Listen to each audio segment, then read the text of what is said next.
than me. Thank you, Peter. I'd now like to introduce Geoff Olynyk. Geoff is an associate partner with McKinsey and Company Canada. He has spent his career in the energy sector with expertise in fossil fuels, nuclear, and renewables. Geoff works with electric utilities, clean energy original equipment manufacturers, oil and gas players, and investor clients. He specializes in growth and investment strategy, cost transformations, and capital planning. His expertise is in behind-the-meter products and services, including distributed energy resources and energy storage, non-wires alternatives, and nuclear power. Today, Geoff will share McKinsey's perspectives on sophisticated DER markets in Germany, Hawaii, and Australia, and the technological and market changes that are facilitating large volumes of DERs. Please join me in welcoming Geoff Olynyk.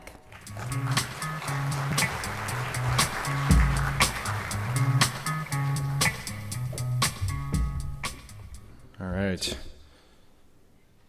Thanks, Carrie, for the introduction, and thank you all for inviting me here today. I'm going to test if this works. There we go.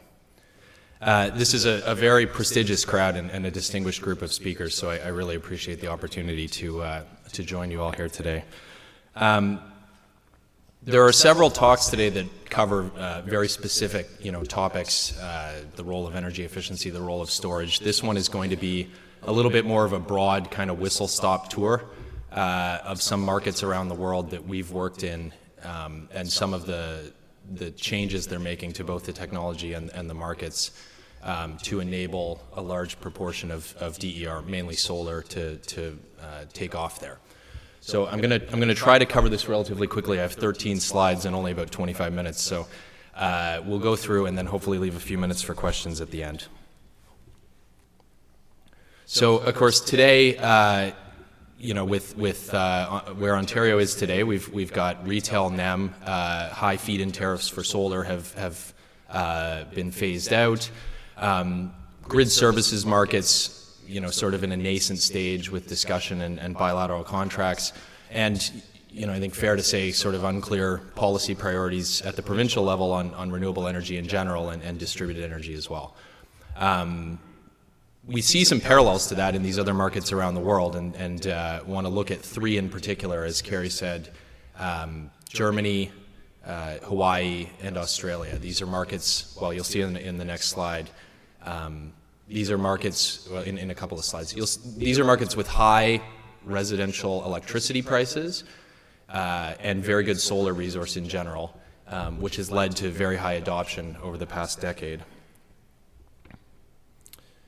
So just, level set on where we're at in Ontario, right? The left side, this won't be a surprise to anybody. There's your growth of distributed generation. You can see the gray bars are solar. Over the period kind of 2010 through 2016, huge adoption of embedded generation at the same time as overall, low decline in the province and generally increasing prices, partly driven by nuclear, coal, renewable policy. And then today, we're at the situation where we've got the clean energy contracts being canceled at a large scale. A shift away from feed-in tariffs towards net energy metering, and you'll see some interesting parallels in Hawaii about where that goes eventually. And a lot of questions now, as we just discussed in the intro there, about what this looks like going forward, right? So who bears the cost and risk of DER integration, especially as it grows even further? What role of storage in the market, and who owns and operates the DERs directly? So with that, let's introduce a fairly complicated chart, which I'll explain, but this sets up why we're looking at these three jurisdictions. So the big graph on the left, the x-axis is basically the quality of the solar resource. So kilowatt hours per year, per kilowatt peak of solar power, based on local capacity factor, latitude, and cloud cover and things like that. The y-axis is your local prevailing power price. And so, of course, for areas with a better solar resource and a higher local power price, the economic incentive for installation of behind-the-meter generation goes up. This assumes no subsidies or or direct programs. This is just looking at the pure economic incentive to install. And then the dashed curves are break-even points at different total price of installed residential solar. And so you can see the 3 red highlighted ones, Hawaii, Australia, Germany, while they have varying quality of solar resource, have also high power prices, and that means that they reached residential break-even some time ago. We're down kind of around 250 or so in Canada now, and a little lower in the U.S., which means that we're on the cusp of economic break-even in a lot of states. Ontario, you can see, is the dark blue, large shaded circle there, and we're not quite there yet for economic break-even for installation in Ontario. And so by looking at these markets in red, that lets us kind of see into the future a little bit and see what they are doing to incentivize adoption. So, like I said, Germany, Hawaii, Australia, and I think as we go through, let's keep a few things in mind, because there are actually slightly different lessons to be learned from these, but in all cases some parallel to Ontario. So in Germany, high direct subsidies led to a big adoption of solar power, very similar to Ontario, but two differences. One, their residential power price is so high that it's actually still economically viable today, and that's led to an increasing adoption. And two, they have switched to direct subsidy for storage at the residential level to help begin to provide grid services and balance the distributed generation. One other key difference, their grids typically required a little less upgrading, although did require some in the rural areas. Hawaii, very interesting case study, because what you saw there was with net energy metering, you saw a huge adoption of distributed solar, and that actually led to almost an economic kind of justice issue, as basically everybody in the top half of the income distribution installed solar power, shifting grid costs to the remaining sort of customers that couldn't afford to install solar panels. And so what you've seen there is a phasing out of NEM. There's still grandfathered people in the program, but generally phasing out new NEM contracts. And interestingly, a shift of the cost to better align with the incentives, so there's a requirement actually to install smart inverters on behind-the-meter equipment in order to be able to connect to the grid. And then in Australia, that's where you've seen the most direct participation in the markets. They've set up a frequency market, wholesale markets, and then have expanded the frequency market to other grid services markets. And I'll show a case study of the Tesla battery and the economics. The Australian market, very lucrative for storage, but actually fairly shallow in terms of the amount of storage required. And so you've seen a very good economic returns for these first projects. So a lot of text. I'll hit a few highlights, and then we'll go to the next page, which shows a graph. So Germany, in general, the grids in the cities, quite strong to begin with. They use a ring topology, which meant that it's able to adopt more distributed generation without requiring the physical upgrades, although requiring upgrades to substations and measuring to be able to handle two-way flow. The federal subsidies, the feed-in tariffs, were large enough to incentivize a huge adoption, actually much greater than the government expected over the period 2010 to 2016, very similar to Ontario. What they didn't count on was that it mostly ended up in the rural areas, and so it did require some upgrades. One key element of what really drove this in Germany was there was a strong push, and it's partly cultural, partly just government pushing, to be able to do the necessary grid upgrades always within a year, and from our research we found in all cases kind of within 18 months grid upgrades were completed to be able to allow people to connect, even in the rural areas. And so this kept the engine humming and a huge adoption.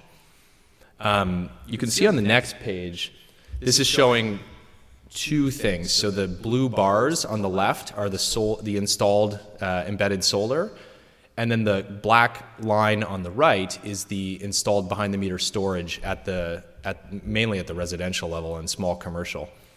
And you can see that big uptick in adoption. The S curve, kind of the steep part of it, is 2009 through 2015, maybe 2016 there. And at the same time, you're phasing out the tariffs, or you're phasing out the feed-in tariffs. This is going to look really familiar to everybody in Ontario, but then what you actually saw is a shift of the federal subsidy to allow storage co-installation with behind-the-meter solar.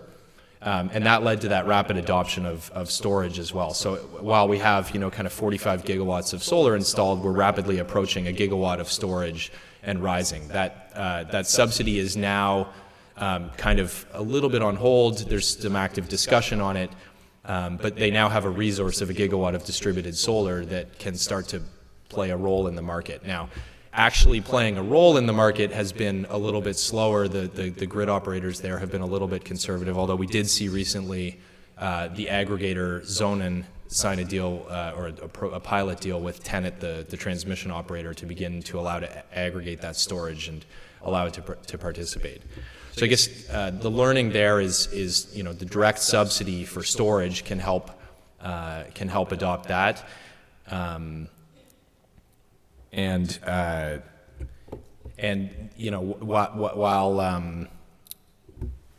while they don't have direct markets like Australia does, once the resource is there, you can start to allow these things to play a role. Okay, Hawaii. I already mentioned some of this, so I'll go over this fairly quickly. Hawaii obviously has a very good solar resource, and it's a small island network, so there's no opportunity for flexibility resources to come in through interconnection. Over the past decade, with the high prices, you saw huge adoption of solar power at the residential level. It was extremely common. If you're there, you see many houses with solar panels on them, and that was fostered by net energy metering being in place for a long time. The interesting evolution there is that as they got to kind of a very large proportion of houses with solar panels on the roof, as I mentioned, what you saw is grid integration costs going up, and the belief that the utility death spiral, so to speak, that is forecast for many places started to happen. But what you saw was a worry that the costs of this are going to fall on the lower half of the income distribution, and so this led to a political shift away from NEM, and two main changes. One, cutoff of new NEM contracts. There's still this NEM plus, where if you already have an existing NEM contract, you can add more power to it, but not export any extra to the grid. And two, the beginning of the requirement for smart inverters and other grid services to be borne by the installer of the behind-the-meter solar. And so you saw a kind of alignment of costs and incentives in order to make sure that the people who are benefiting from the distributed solar are the ones who are bearing the costs of grid integration. So I think a lesson to be learned there. We haven't seen a lot of that yet in Ontario, nor have we sort of needed to. But as we get to higher proportions of distributed generation, this might be an option. I should point out, Germany did not do this, right? So Germany still basically puts the cost of grid integration into rate base, so bearing on the rest of the system. And then, so here's an example, right? These are the programs that HECO runs today, Hawaii Electric Company. There's a bunch of programs where you can export your solar. You see net energy metering is now cut off, but you're allowed to export power. NEM Plus is this new program where you can actually add on to an existing NEM contract, but you can't export power to the grid. Now, they've changed, right? So that the customer grid supply plus is basically close to a wholesale rate. Smart export is for nighttime export, so not during solar peaks. And then in all cases now, to connect, you're required to install a smart inverter that can be controlled from HECO's grid control center to be able to use some of the services that the smart inverter can provide. Last one, and I'll go quickly over Australia, and then move on to the case study of the Tesla battery, because I think that's quite interesting. So in Australia, again, very good solar resource, and originally high feed-in tariffs, which led to a pretty fast adoption of distributed solar. Those feed-in tariffs have been reduced, but again, the high power price means that there's still an economic incentive to install. And Australia has actually pushed further than these other markets in creating open markets for frequency stabilization and other ancillary services. So far, this has been mostly captured by centralized solar players, or centralized storage players, rather, but the beginnings of an aggregator market there as well. And I'd like to go through the example of the Tesla battery, because I think this is quite interesting and shows how the opening up of these markets can lead to pretty good economic returns. So this is, unlike in Ontario where a lot of storage is driven by demand charge mitigation, this is a large battery that's actually on the grid. It's not behind the meter, so it's not doing any demand charge mitigation. What it's doing is playing in the mainly frequency stabilization market, the ancillary services market, and the wholesale market, buy low, sell high. The bars at the top, the 3 bars, are showing, this is over an 8-month period, actually a 7-month period from December through the end of May, at the end of 2017, beginning of 2018. And what you're seeing is the revenue in millions of dollars for the battery, and then the costs. So of the revenue, about 60% of it came from the ancillary services market. A smaller percentage came from the wholesale market, and an even smaller percentage came from the capacity payment that the battery got. And then the interesting thing is when you take away the operating costs, effectively are mainly the energy cost, and then the larger depreciation on the battery itself. But what you can see is gross profit of about $3 million on a depreciation of not quite 6, meaning this is basically a 50% return on invested capital per year. So extremely lucrative for Tesla. Now, the issue is that the market is relatively shallow. It's a pretty large battery, and we estimate that this battery is something like 40-50% of the requirements for frequency stabilization and ancillary services on the transmission grid of Australia. And so, as of today, you're not going to see a ton of projects like this, but as you get more distributed solar on the grid and there's more requirement for ancillary services, opening up these markets can quickly lead to actual construction of batteries. So that's our rapid tour of 3 other markets. I think a couple of lessons for Ontario. First of all, these markets saw high adoption because of 2 things. One, a good solar resource, right? And that led to economic break-even earlier, but also similar to Ontario, this was a government decision to enable the growth of DERs, for all the same reasons we see here, right? The desire for democratization of energy and increased resiliency to natural disasters. These markets, don't just get this level of distributed solar out of nowhere, right? It was deliberately designed that way, and that's similar to here. Then what happened is you saw a takeover of pure economics as the price of solar came down, and the increased adoption just on an economic basis. Again, we're not quite there in Ontario, but in a couple of years we probably will be, and then you're going to see a resurgence of solar being installed just on economics. That leads to misalignment of costs, right, relative to benefits. And so in some jurisdictions, like Hawaii, you're starting to see policies to realign the costs and benefits. So one lesson for Ontario might be as we move to deeper and greater adoption of these resources, you'll see things like kind of changes to NEM, starting to see that in California as well, and even the requirement for technical measures like installation of equipment behind the meter along with it. Obviously creating the market structure for these things to participate is something that's discussed in a lot of jurisdictions. make Australia a leader on that. In a lot of other places, you're still seeing bilateral contracts, but obviously a lot of interest in creating these open markets. And it won't be a surprise to anybody here, right? There's startup activity in aggregation all over the U.S., all over Europe. I think Australia is a good case study of somewhere where that market was created and it almost immediately led to actual construction of resources to provide those services. And then finally, again, right, encouraging the adoption of storage as we move forward, and that can take a variety of measures, whether direct subsidies for storage in Germany, or, as we said in Australia, the creation of markets that lead to the adoption of storage. So we had this cartoon made that just outlines some of these lessons and what might it look like in Ontario, right? If you think going forward, kind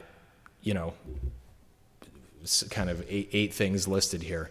The first, if we want to see rapid adoption of storage, the possibility of direct subsidies for storage moving away from generation, at the residential level even.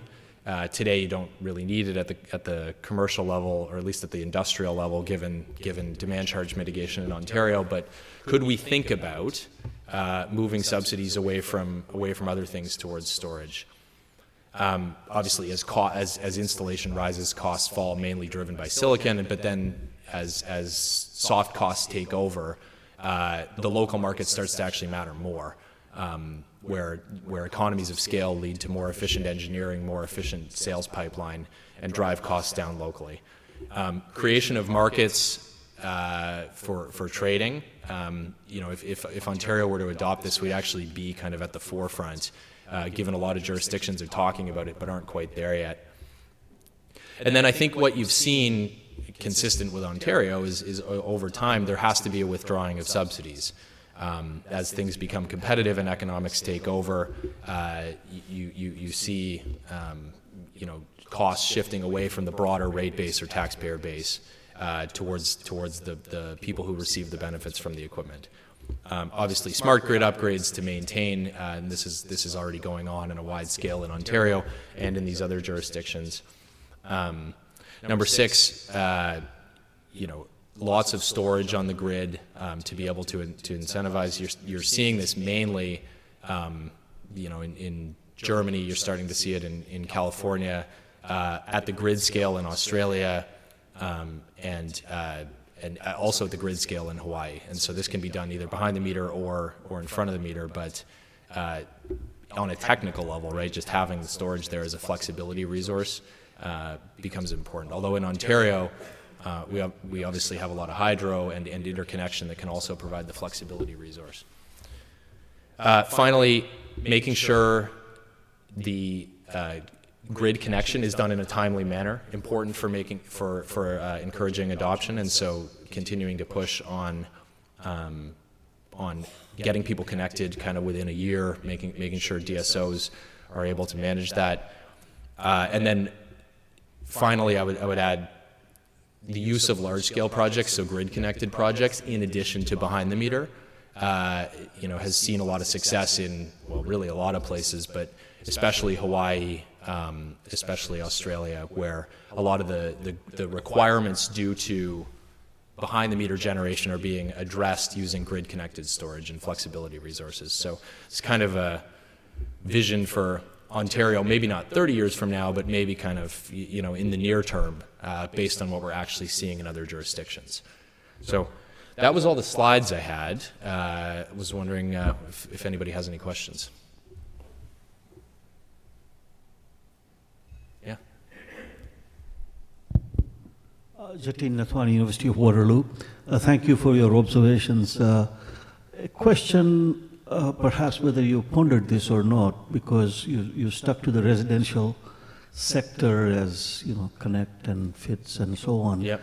The emerging electric mobility actually changes the equation fundamentally in ways that we have not yet anticipated in the following way. It actually is your Tesla wall, if you wish, if you think of the battery in the car as a storage, and then ability to feed power back to the grid for grid services. Vehicle-to-grid technology is not too far away. Germany has just licensed the Nissan Leaf as a power plant on wheels for transmission service. Whether it comes to pass, we'll see in a few months.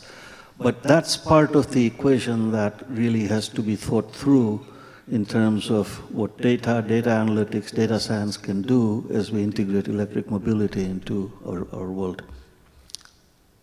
So, any observations on that?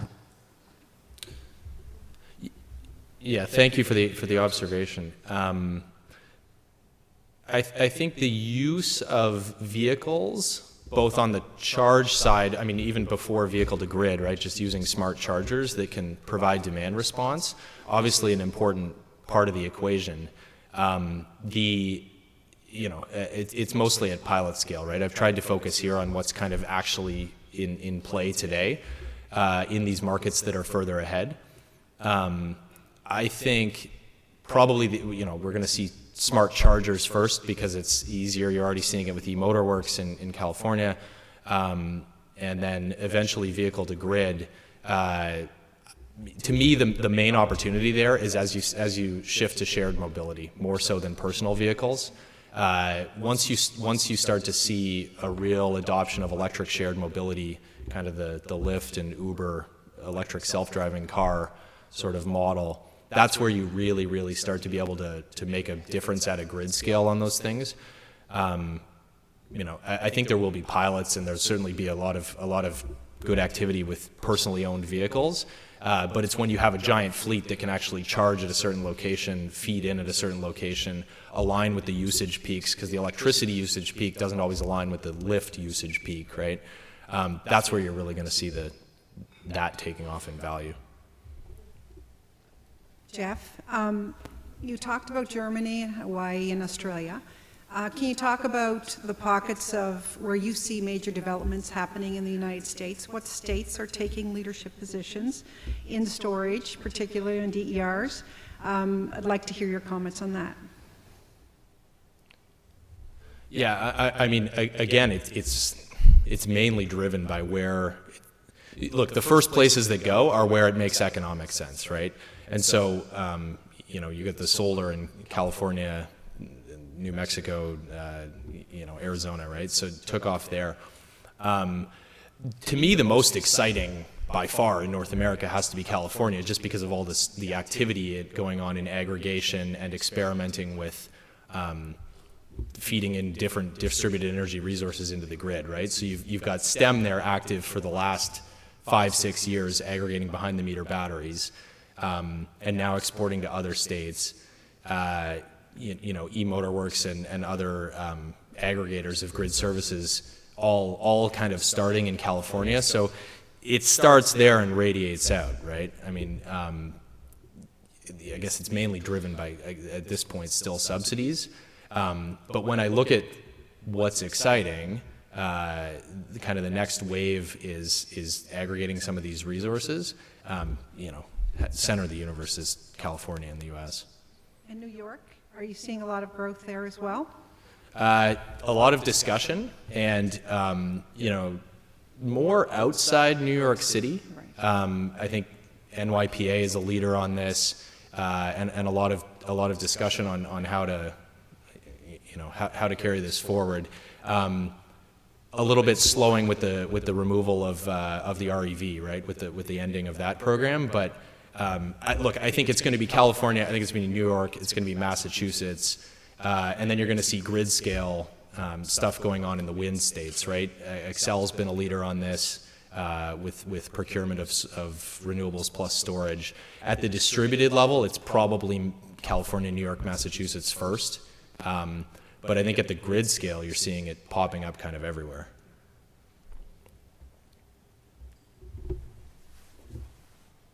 Great. Thank you, everybody.